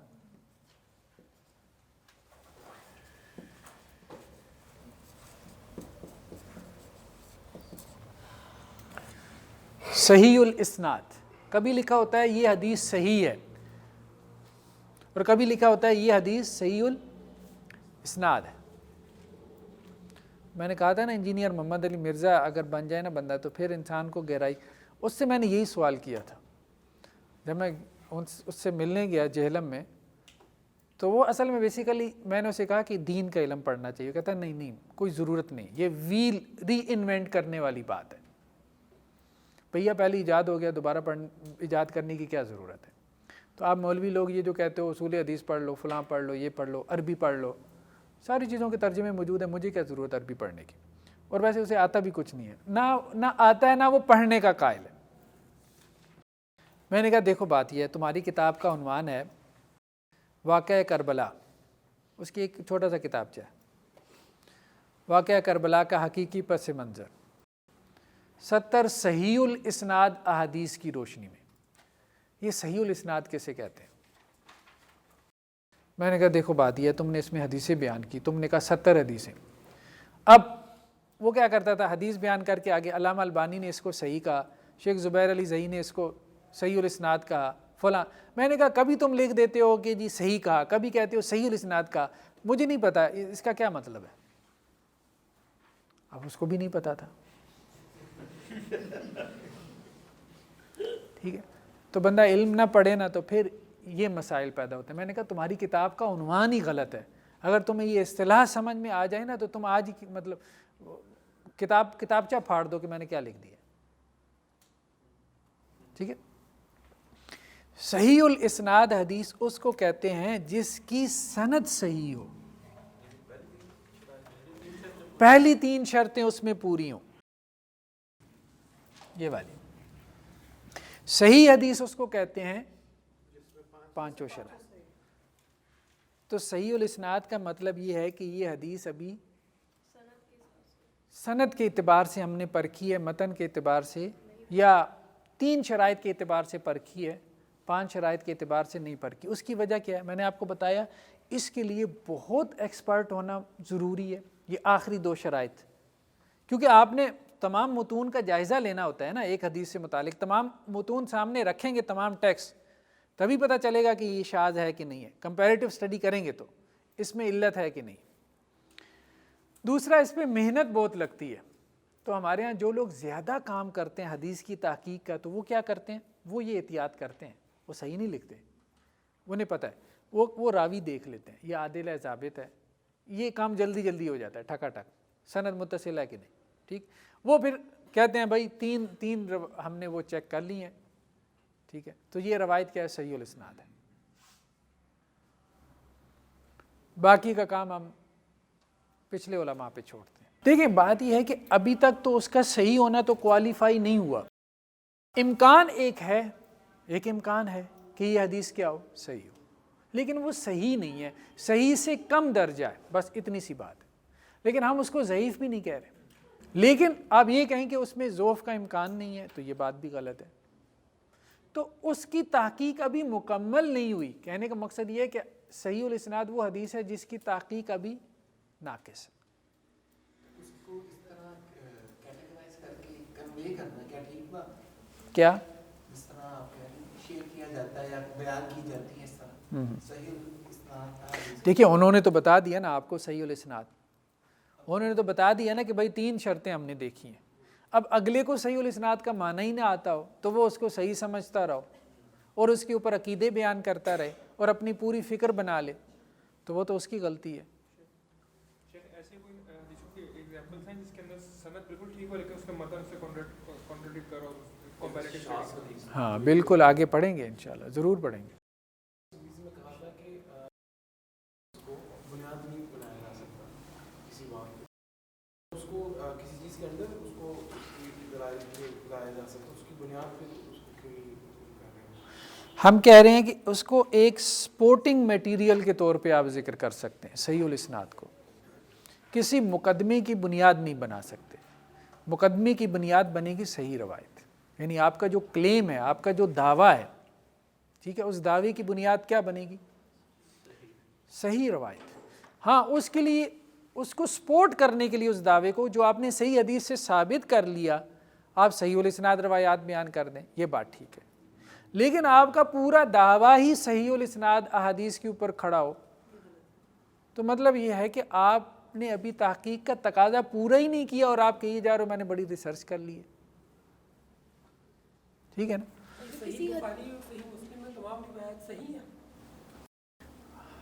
ایک جواب تو یہ ہے کہ صحیح ہے, ٹھیک ہے. ہاں دوسرا جواب یہ ہے کہ کلمات یسیرہ ہیں. کلمات یسیرہ سے مراد چھوٹے چھوٹے سے فریزز ہیں, وہ ثابت نہیں ہوتے. امام ابن تیمیہ رحمۃ اللہ علیہ نے کہا کہ 20 کے قریب ہے. پوری روایت نہ صحیح بخاری میں ضعیف ہوتی ہے نہ صحیح مسلم میں ضعیف ہوتی ہے, لیکن کچھ کلمات جن کو ہم دیکھیں گے انشاءاللہ سے, کچھ کلمات ایسے ہیں کہ جو آپ اس کو کسی طور پہ بھی ڈیفینڈ نہیں کر سکتے.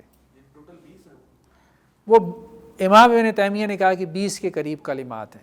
جیسے پوری حدیث میں کچھ چھوٹا سا فریز ایسا آ جاتا ہے جس میں محدثین کہتے ہیں اس میں راوی کو وہم ہو گیا, ٹھیک ہے, وہ ثابت نہیں ہے. جیسے اب صحیح بخاری میں ایک روایت بہت نقل کی جاتی ہے, تقتلہ الفئۃ الباغیہ. اللہ کے رسول نے حضرت عمار کو کہا تھا کہ تمہیں ایک باغی گروہ قتل کرے گا. یہ الفاظ اس وقت صحیح بخاری میں پرنٹ ہو رہے ہیں, لیکن یہ صحیح بات یہ ہے کہ امام بخاری نے یہ الفاظ اپنی بخاری میں درج نہیں کیے تھے.